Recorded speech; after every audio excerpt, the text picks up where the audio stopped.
Hello guys, I'm back again. This is Dr. Divya Pradhan and today we are talking about the cell. No matter which cell you look at, you will definitely see that each cell has a living jelly called the cytoplasm. The cytoplasm is the living jelly which provides all the nutrients, the basic material for the cell to survive. In the cell, there can be the living organelles. Organelles can be thought of as a sub-part of a cell, but these are biological. That means they are living. They are biological subparts. They are living, they are alive, and they have a very, very specific function.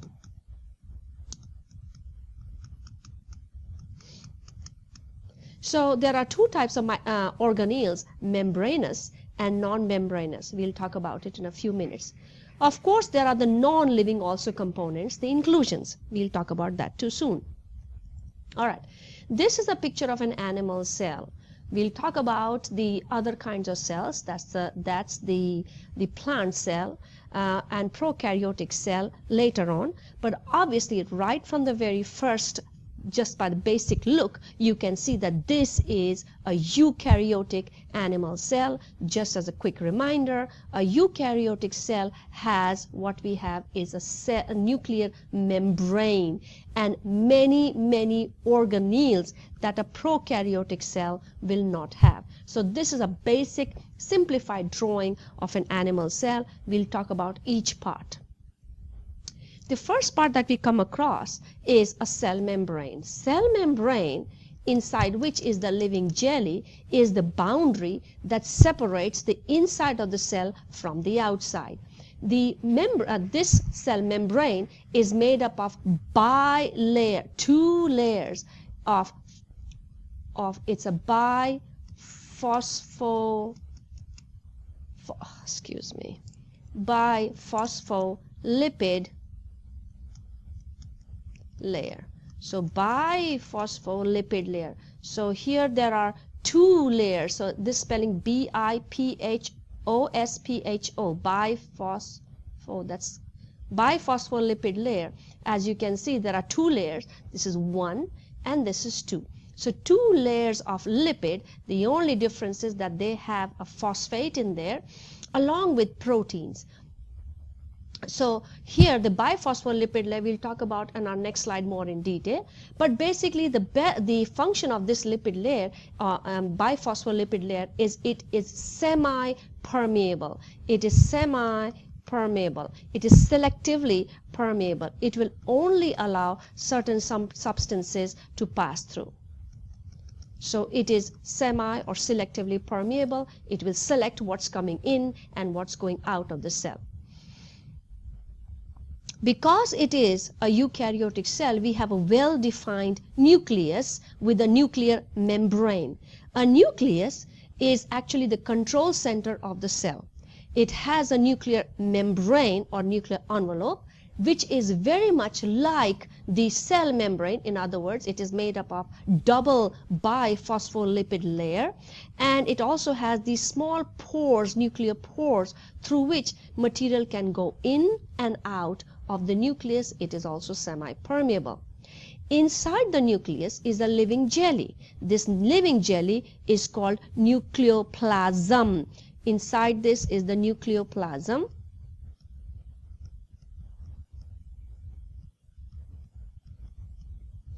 And here is this dense staining material, the chromatin. The chromatin is made up of DNA. During cell replication, the chromatin arranges itself into well-defined chromosomes, which look like this. You have certain number of chromosomes. Human beings have 46 chromosomes. And for example, fruit flies have only 8 chromosomes.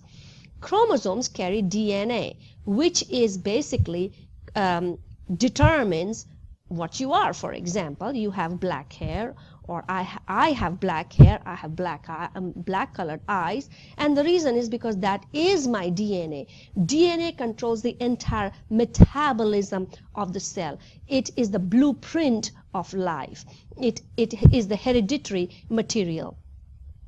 There's also a densely staining material called the nucleolus, and the nucleolus, which people thought was an organelle, is really not an organelle. Nucleolus is very densely arranged DNA and RNA, and this is where what happens is the rRNA is produced. Ribosomal RNA is actually produced in here. That's why this is, because it's very densely staining, people thought it was a separate organelle.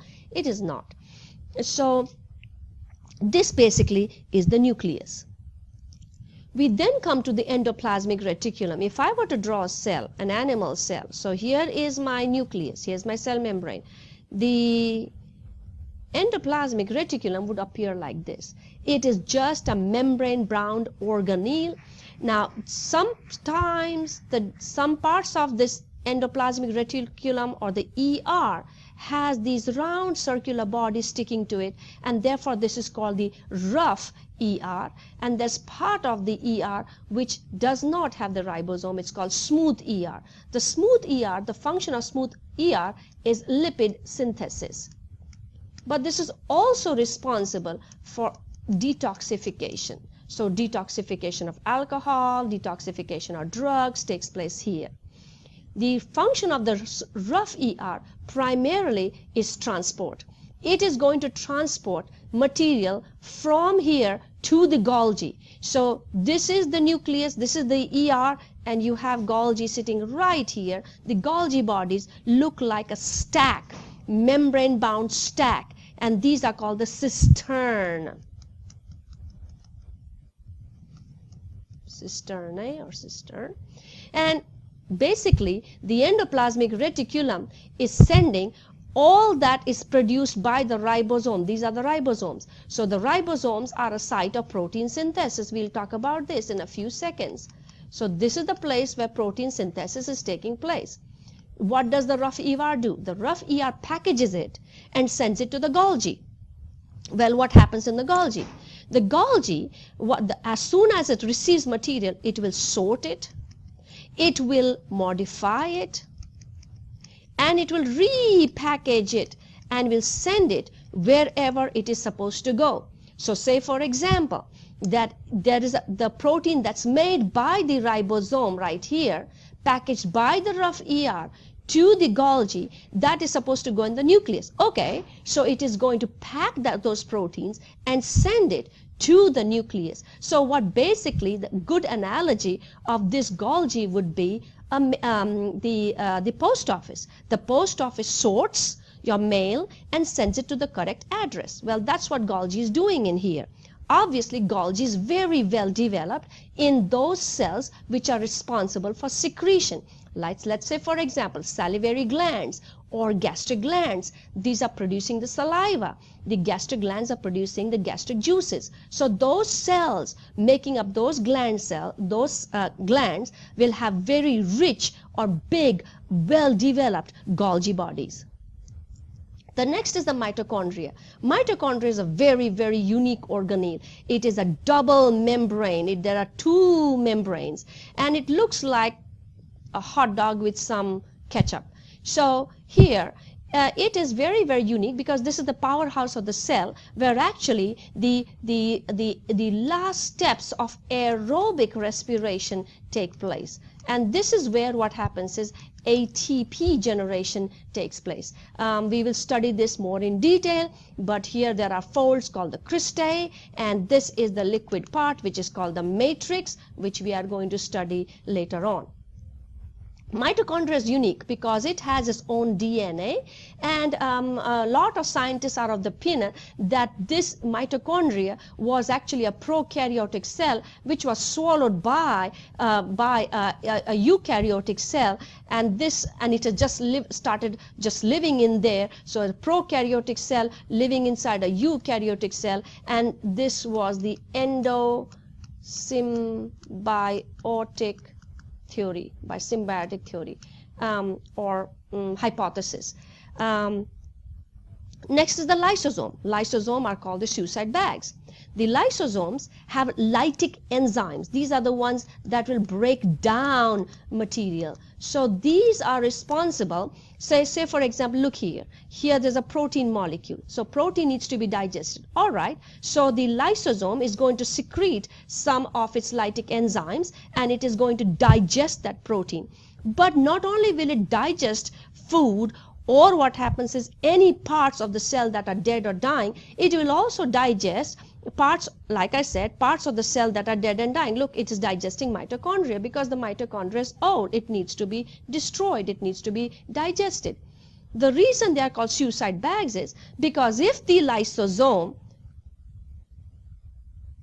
it breaks open and will release its hydrolytic enzymes, it will digest the entire cell. So this is why lysosomes are called suicide bags. Lysosomes are very well developed in those organs which are responsible for digestion.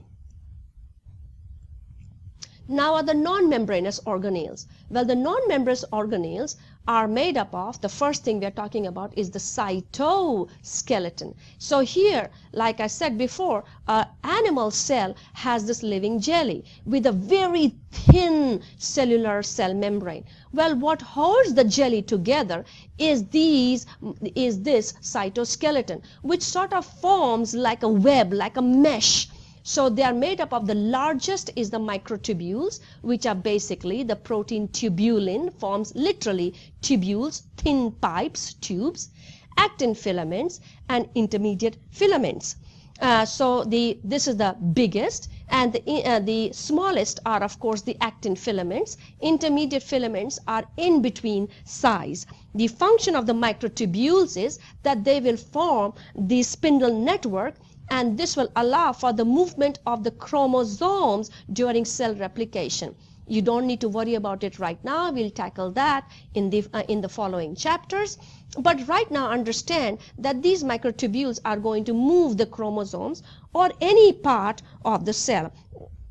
They are also responsible for moving cilia and flagella of the cell, which again we are going to talk about in a few seconds. The next is actin filaments. Actin filaments is also for the movement of the cell. You see actin filaments in muscle cells, for example, or for example in cardiac muscles, skeletal muscles, smooth muscles.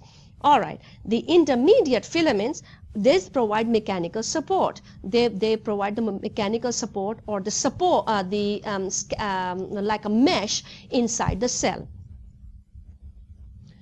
The next is the centrosome. If you look at the centrosome is itself made up of two centrioles. So centrosome is made up of centriole, a centriole pair.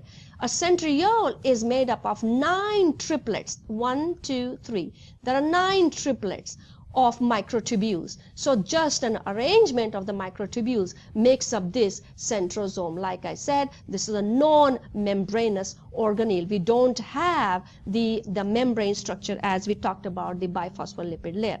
All right, we have the ribosomes. The ribosomes are also non-membranous. They're spherical bodies. We talked about ribosomes in brief, and they're made up of 2 subunits. They look like burgers. One is small and one is big.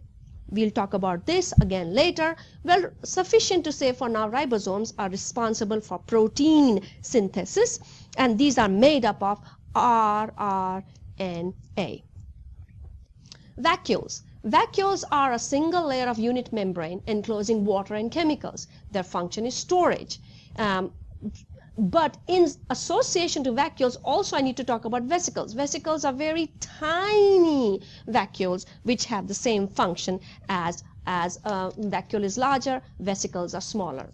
All right, then we have the other non-membranous organelles. We have the cilia, and these cilia are lining the, for example, trachea. They will beat so that what happens is move the air along a certain direction.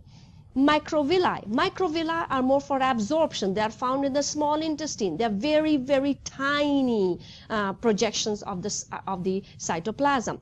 Flagellum is long whip-like structure. The only animal cell with a whip-like structure that we find in human beings are the sperm cells. Of course, lower forms like the protists, the protozoans, not the protists, the protozoans, they have flagella.